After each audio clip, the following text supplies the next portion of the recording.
Hello, little scientists. Today, we will do a fun water experiment.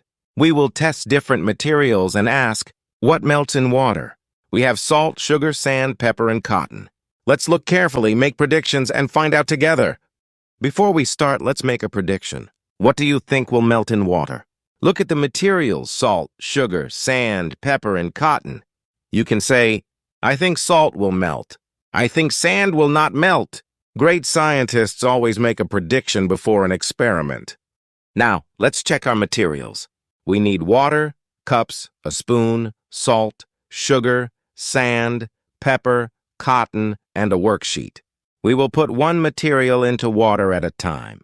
Then we will stir it and watch what happens. Are you ready? Let's begin! Here are the steps for our experiment. Step 1. Put water in a cup. Step 2. Add one material. Step 3. Stir it. Step 4.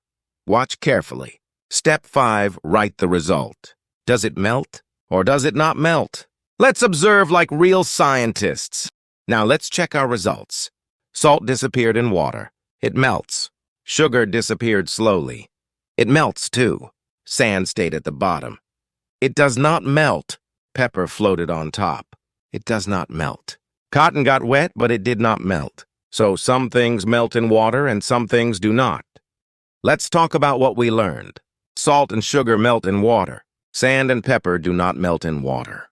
Cotton does not melt. It absorbs water. Our science word is dissolve. When something dissolves, it mixes into water and seems to disappear.